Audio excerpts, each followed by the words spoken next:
Los principios del ODS cobran vida en los indicadores.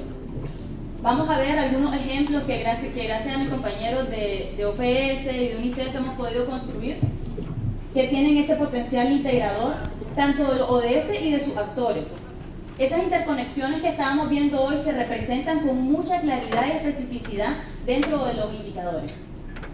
Lo segundo es que, contrario a los ODM, los indicadores, tanto de los 3 niveles que nos compartía hoy Joaquín, tienen otra gran ventaja, y es que cumplen un doble propósito. El primer propósito, naturalmente, es seguimiento y examen, pero el segundo propósito es hacer que haya una apropiación nacional muy detallada de la agenda de ODS. Y la tercera es que, y esto nos compartía también Débora, en los sistemas estadísticos nacionales y su fortalecimiento de sus capacidades es el eje central para la implementación de esta agenda. Entonces comencemos brevemente con su institucionalidad y los principios. Dentro de la resolución que aprobaron de nuestra agenda está planteado que nuestros gobiernos son los principales responsables del seguimiento y examen. Son de carácter voluntario, ya habíamos visto, y están lideradas por los países. Se tienen que aprovechar las plataformas existentes, ya habíamos visto los observatorios de salud, las comisiones regionales que hay de estadística, la CEA, la Conferencia de Estadística Regional. Tienen una orientación de largo plazo, son fundamentalmente para adoptar decisiones. Acabo de mencionar nuestros 17 objetivos, las 169 metas y los 232 indicadores. Y estas cifras van a encontrar 232, 240, 244, y sí, en realidad es la misma, lo que pasa es que se duplican algunos indicadores para varias metas. La Comisión Estadística de Naciones Unidas, la UNSC, aprueba los indicadores que surgieron, y esto fue otro factor muy diferente con respecto a los ODM, surgen del grupo interagencial de expertos. Este grupo interagencial, como veremos, no está integrado por agencias del Sistema de Naciones Unidas que estableciesen indicadores, sino que está integrado por 28 institutos de estadística de los países, donde las agencias participan, pero no tienen derecho a voto, únicamente pueden con alguna asesoría muy básica. Hay un mecanismo de reporte que ya habíamos comenzado a conversar en otras presentaciones. Nuevamente, los sistemas estadísticos nacionales son el punto de partida, lo reciben las agencias internacionales, y las agencias internacionales, que hay 45 que se distribuyen, los 232 indicadores, tienen que recibir los datos y dar una garantía de calidad, dar una garantía de que estamos comparando peras con peras, y se pueden colocar los indicadores de un país con otro, generar agregados nacionales y agregados regionales. Y si bien es cierto, ya hay mucha experiencia, ya la FAO ha publicado el indicador de subalimentación desde el 74, OPE, OMS, lo mismo para muchos indicadores de salud, pero ahora tienen la responsabilidad de que esa agregación tiene que estar en buena medida avalada por los países. Ya salió nuestro primer informe del 2016, el cual refleja los progresos, y es básicamente donde se encuentra reunida toda la información sobre los avances en la implementación como un anexo estadístico. Las organizaciones regionales. Todavía hay alguna ambigüedad sobre cuál va a ser el rol específico de las organizaciones regionales como CEPAL, que facilitan la transmisión de datos y metadatos. Ese facilita todavía no está claramente definido en qué consiste. Les decía, están nuestros 28 representantes, y por América Latina tenemos a Brasil, a Colombia, a Cuba, a Jamaica, que se me fue ahí, y México. Son los países que nos están representando y que tienen un espacio rotatorio por cada 2 años. ¿De dónde surgen estos indicadores o cuál fue el criterio para seleccionarlos? El primero es que sea directamente relevante a la meta. Esto puede sonar una obviedad, pero en realidad no lo es, porque cuando vemos nuestro ODM, nuestras metas eran muy ambiciosas, muy bien redactadas, con un extremento discurso, pero el indicador era muy chiquito. Era de un acceso, era de una enfermedad específica, era muy pequeño con respecto a una meta que quisiera medir. Ese cuidado, en este caso, se tomó para que fuese mucho más relevante y vinculada a la meta específica. Se trató de limitar el número de 2 indicadores por meta, que fuesen sólidos y reconocidos, que permitiese desagregación y que no representen una carga excesiva para los CEN. Esto en realidad, esto último es como el deseo de todo, ¿verdad? Que se desagregue, que sea bueno, que sea pertinente y que no cueste medirlo. Los 3 niveles de indicadores son precisamente los que hablan de esta implementación gradual del marco de monitoreo. ¿Qué son el primer nivel? Un indicador que todos tenemos familiaridad, que hay datos consolidados, que hay métodos consensuados, usualmente los que se derivan de los ODM, que hay datos disponibles para todos los países, con buena frecuencia, ejemplo, niveles de pobreza, mortalidad infantil, mortalidad materno-infantil. En el segundo, que hay bastante acuerdo en los métodos, pero los datos no necesariamente están disponibles, al menos para menos del 50% de los países. Y en el tercero, donde hay un acuerdo en los principios, en los generales, en que sabemos qué quiere medir el indicador, estamos claros de las palabras, de los conceptos, pero no necesariamente de las variables ni de los métodos. Vamos a ver un ejemplo. El que les decía antes, muy sencillo, línea de pobreza, bajo el umbral internacional de pobreza, tasa de crecimiento del PIB, bastante familiaridad, eso está entre los 83. Y comenzamos a ver algunos. Proporción de mujeres que estaban casadas o tenían una unión de hecho estable antes de los 15 años y antes de cumplir 18 años. No pareciera un indicador complejo de medir si pensamos en su metodología, pero está en nivel 2 porque no está disponible para la mayoría de los países, aunque haya bastante noción de en qué consiste su medición. Y finalmente, la suma de dólares en Estados Unidos que está comprometida para asociaciones público-privadas y asociaciones de la sociedad civil. Vamos a ver ahora específicamente el indicador que está propuesto para esto. Proporción de la población que dispone de servicios de suministro de agua potable gestionados de manera segura. Mis colegas de UNICEF y también de OMS saben que este es un indicador casi idéntico al del ODM, con el agregado de gestionado de manera segura. Y ese gestionado de manera segura tiene un desarrollo metodológico complejo, grande, que es un desafío para la medición de los países. Pero es precisamente eso donde comenzamos a ver las interconexiones. Esta meta precisamente y la siguiente de saneamiento, que está dentro del 6, contribuye a reducir la pobreza multidimensional, a lograr el acceso universal a los servicios básicos que tenemos en el 1 y en el 11, que son condiciones previas precisamente para la nutrición, para la salud, para disminuir el ausentismo escolar, para la igualdad de género y la productividad. Ese apenas es el mensaje de transmitirles aquí es que los indicadores representan y hacen manifiesta la interconexión que sabemos que hay entre los ODS y que tenemos que mantener en el tiempo. Ya había conversado sobre las agencias custodias, y es que cada indicador global ha sido asignado a una agencia custodia, de acuerdo a su mandato y de acuerdo a sus mecanismos de reporte. ¿Qué le toca hacer a la agencia custodia? ¿Cuál es su responsabilidad? Comencemos por aquí.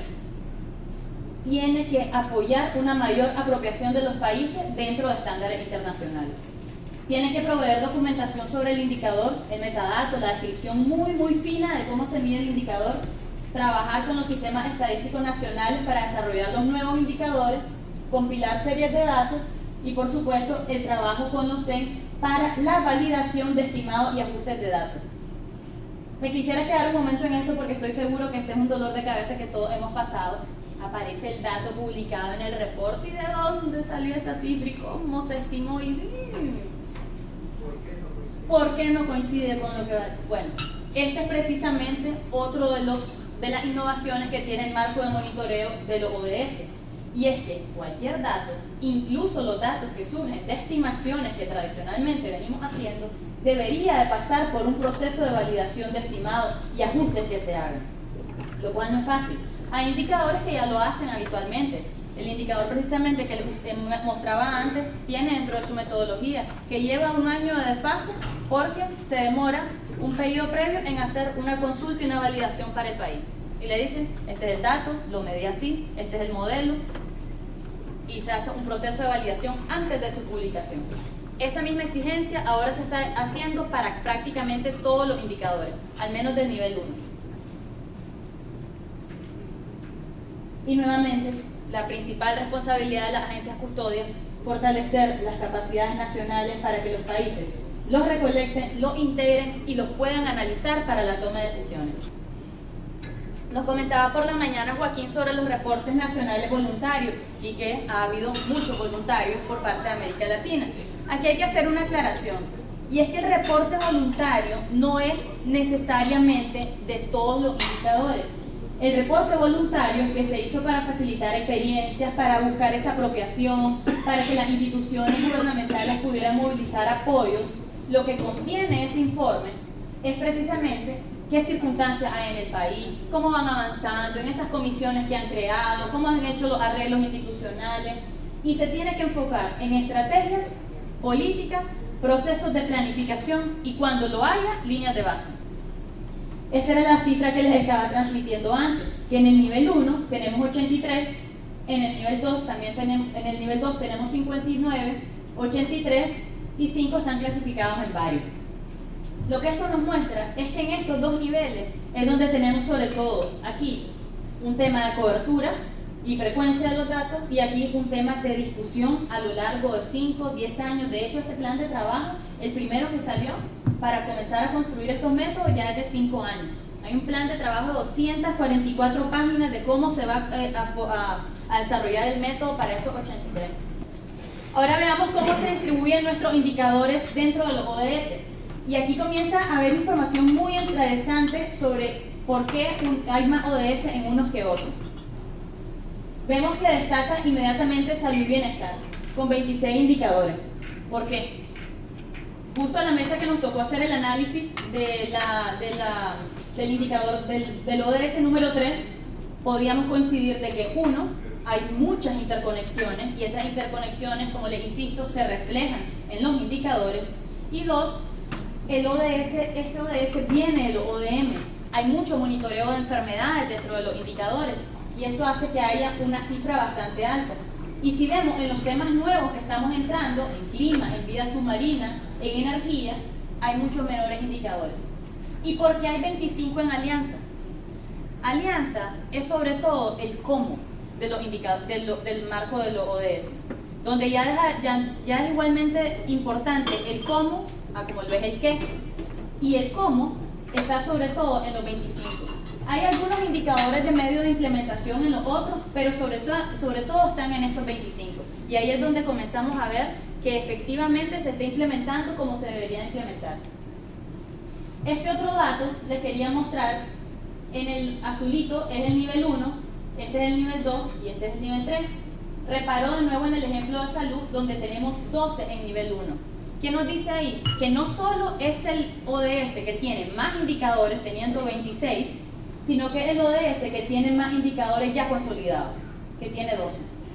Si vemos, hambre cero tiene 5, y creo que aquí tenía 12, si no me equivoco. 3 por ahí.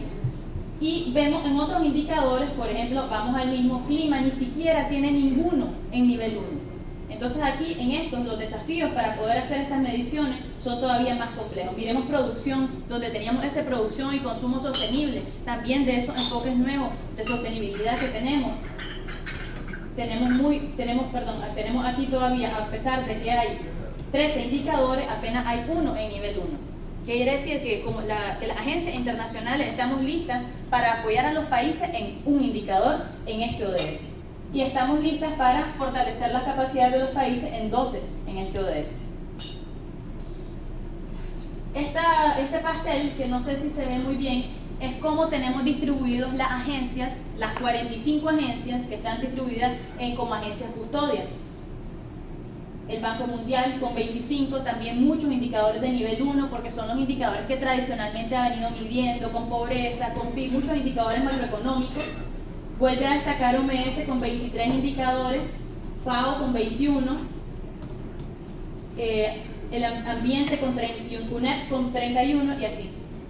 Estas son las agencias custodias que, como les decía, tenemos una responsabilidad con recopilar los datos, proveer documentación, garantizar que esta metodología esté bien y nuevamente construir las capacidades en los sistemas estadísticos nacionales. El mensaje que debería quedarnos en este pastel es que el desafío de trabajo interagencial es enorme, porque 45 agencias no deberían de voltearle la puerta al sistema estadístico nacional para fortalecerlo. Y entre los siguientes pasos que podríamos tener los que estamos acá presentes es precisamente construir una propuesta armonizada de fortalecimiento de capacidad a los sistemas estadísticos nacionales. Les mencionaba que el 17 es el indicador que más nos exige, es el ODS que más nos exige en el cómo. Y esto que les he mencionado, este rol que tenemos las agencias custodias de brindar fortalecimiento de capacidades, nos lo van a medir y nos lo van a cobrar. En el 17.8, la creación de capacidades, aumentar los datos y aprovechar las iniciativas existentes para la elaboración de indicadores. ¿Cómo nos lo van a medir? Indicadores producidos a nivel nacional, qué países cuentan con legislación, los países que tienen el plan estadístico, cuántos fondos se están dedicando a capacidad estadística y los países que han hecho un CEPOP en la última década. Así nos van a medir a lo largo de los años que esas capacidades de los países se estén construyendo.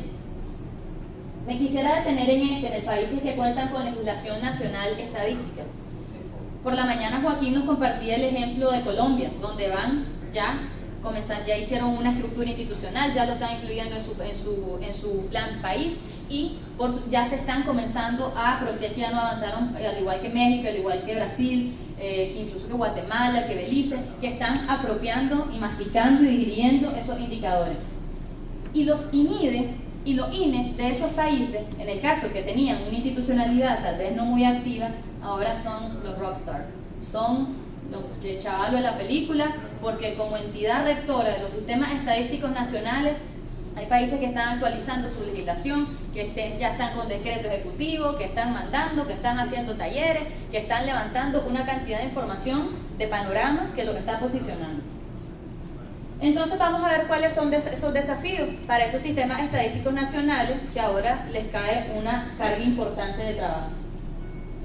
Cuando queríamos como el equipo presentarles un panorama de cómo estaba la cobertura de datos en Nicaragua para el nivel 1, no lo logramos concluir, pero sí encontramos este estudio muy interesante sobre la disponibilidad de datos de indicadores de nivel 1.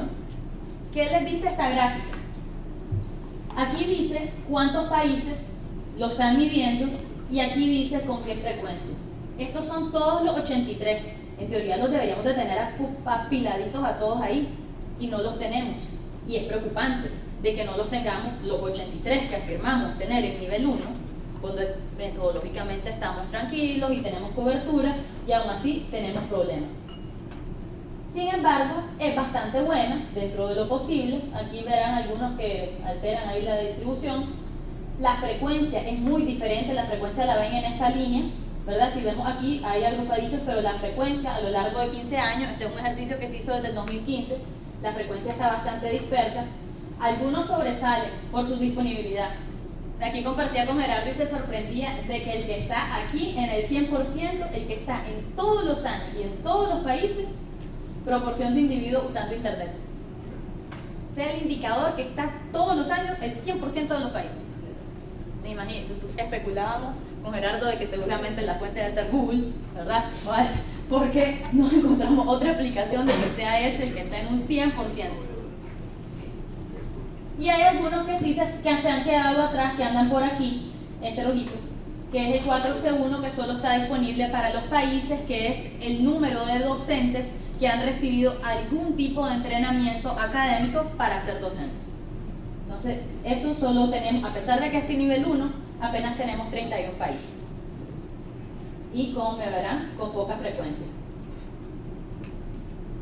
Entonces, ¿qué pasos podríamos dar a nivel nacional? Esto que les muestro aquí no surgió necesariamente de nosotros. Esto CEPAL hizo el 3 y 6 de abril un foro muy bueno donde presentaron, fue la Conferencia Estadística de las Américas y se hizo un evento específico sobre indicadores de ODS y los países presentaron sus experiencias, qué están haciendo, qué no están haciendo, qué necesitan. Y aquí pues, adaptamos algunas cosas de qué se puede hacer a nivel nacional.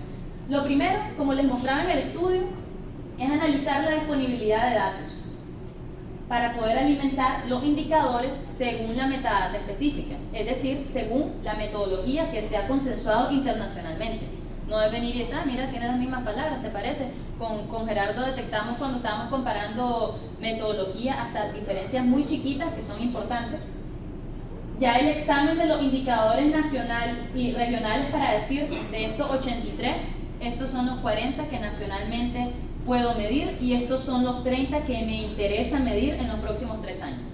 Este proceso, al igual que los ODS van a pasar por un proceso de una suerte de priorización nacional, naturalmente los indicadores también. El análisis de las capacidades para generación estadística que necesita el país y establecer los mecanismos institucionales para poder hacer esos roles intersectoriales que se necesitan hacer en el sistema estadístico nacional. Nótese que no estamos hablando de INES, estamos hablando de Sistema Estadístico Nacional, donde confluyen, para efectos de Nicaragua, casi 40 entre instituciones y universidades. ¿Y qué tenemos a lo largo de este proceso? No encontramos una buena traducción de ownership porque apropiación salía ahí una imagen rara. Entonces, pero hay un proceso de apropiación. Imagínense todo el análisis interinstitucional que implica hacer esto. El análisis, el desmenuce de cada palabra, de cada metadato. Esto viene con una externalidad muy positiva que es eso. Y aquí les quería transmitir algunas experiencias que se están dando muy cortito. Brasil ya hizo esos talleres con 350 personas, 70 instituciones. Lo hicieron para las dos cosas, para la parte de planificación y selección de ODS y naturalmente para la selección de los indicadores. Lo coordinó en buena medida el IPGE, que es el INE de allá. Guatemala ya tiene 35 convocados también para ambos y sin embargo ya Guatemala analizó que apenas produce un 15% de los indicadores. Aquí hay una pequeña trampa que hay que reparar en ella y es que reproduce el 15% de los 232. Esa es una valoración injusta. Debería ser cuánto produce de los 83. ¿Por qué hizo los 232? Porque CEPAL mandó un cuestionario que hizo indistintamente los 232. Y Ecuador, personalmente me llamó más la atención porque montaron una tremenda propuesta. Ahí el director del INE dijo, este es mi momento, y montó una propuesta excelente de fortalecimiento del Sistema Estadístico Nacional con el sombrero ODS. ¿Qué tenemos de institucionalidad en Nicaragua? Sabemos que tenemos el CEN. Esta institucionalidad me refiero a la ley. Todos sabemos que el CEN tiene, el INIDE ya va a cumplir aproximadamente 2 años sin tener un director ejecutivo oficialmente, y sin embargo eso no lo ha detenido de continuar en su producción. Y en el 2014 vimos la encuesta de hogares, y ahora en el 2016 salió la encuesta de hogares más pequeña y continúa la encuesta continua de hogares cada 3 meses para empleo, etcétera, etcétera. Y ahora el censo agropecuario que ya se está planificando. Sin embargo, nos queda todavía la pregunta de cuán fuerte esté el INIDE para convocar y dinamizar el CEN, donde ellos son la entidad rectora. Me llamó la atención que en la página del INIDE, su plan más actual, está reactivar y fortalecer el Sistema Estadístico Nacional para mejorar su capacidad de generación de datos para las políticas gubernamentales. Si ese objetivo se mantiene vigente a fecha de hoy, está pintado para alinearse a las responsabilidades que tienen los países para apropiarse del marco monitoreo. Y ya casi terminando, espero que los 3 mensajes que les quise transmitir inicialmente, los principios presentes, vivos, constantes a lo largo de 15 años en los ODS si los medimos bien, la adopción gradual de los indicadores genera apropiación y los sistemas estadísticos nacionales son el centro de la implementación del marco de monitoreo. Y algunas reflexiones finales. Debemos pasar del debate de los indicadores a su implementación. Y como les decía, en esta revolución de datos dependemos enteramente de las capacidades nacionales. Debajo de todos esos reportes, y aquí vienen interesantes los reportes, hay reportes locales, nacionales, regionales y globales, que son los que se tienen que hacer. Tenemos que hacer que los datos que se utilizan en todos esos reportes sean coherentes, sólidos, con la metadata coincidente, fit for purpose para cada uno de los que lo van a leer y los que lo van a digerir. No es lo mismo lo que estaría utilizando el análisis de la línea de pobreza en Managua a lo que sería la línea de pobreza de Mesoamérica. Tiene propósitos distintos, y que estos datos sean el pegamento de toda la agenda con un poder integrador. Y ahora esta reflexión ya más con miras a nuestro sistema estadístico en Nicaragua. Este trabajo de construcción global y regional es necesariamente un trabajo interinstitucional. Naturalmente el INIDE, de hecho, una parte de información, el INIDE recibió en agosto el indicador del cuestionario CEPAL, donde le hacen todas esas preguntas. Lo primero que dijo el director de planificación, el INIDE no puede contestar esto, necesito hacer una convocatoria. Armaron una propuesta para hacer un taller muy interesante en noviembre. no se realizó por distintos motivos, pero ¿cuál es lo positivo de eso? Que apenas lo recibió el INIDE, la conciencia inmediata fue, esto no se constituye solo, aquí tiene que haber un esfuerzo interinstitucional. La demanda de nuevos datos no tradicionales está más allá del límite de las estadísticas oficiales y se requiere enorme amplitud de conocimiento. Las universidades pueden contribuir mucho aquí. Y que esta naturaleza de lo interinstitucional ya está reflejando cuáles son las limitaciones técnicas, financieras e institucionales que tienen los CEN. Ya como hay países que se están avispando muy rápidamente, hay países que no. La formulación de LUNDA y la selección de indicadores que corresponde esto es una oportunidad para incorporar a nivel nacional los ODS. Es decir, que ese proceso que veíamos nacional de cómo se seleccionan, si llegamos, se está muriendo la batería. La última. ¿Cuál es la propuesta de siguientes pasos para este espacio que hemos provocado hoy?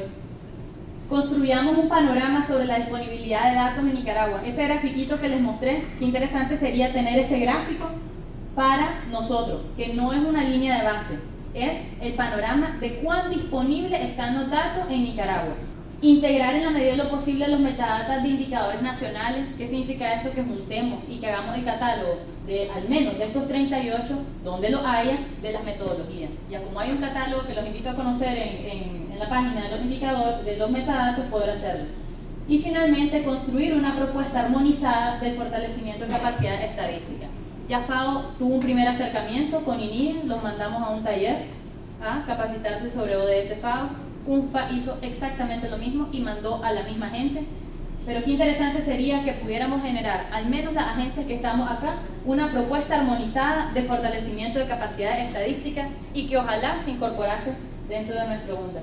Al interno de cada lámina van a encontrar las referencias. Estas son unas referencias globales y especialmente los quería invitar a conocer esta, que nos sirvió mucho para la presentación, la plataforma de conocimiento de los ODS. Ahí hay de todo, desde qué son, cómo se comen, con quién están, cuáles son sus datos, su metadato, etcétera. Está muy interesante. Y esta otra, de unstat.org, donde está toda la metadata que se les puede ocurrir, el informe 2016, últimos datos, etcétera.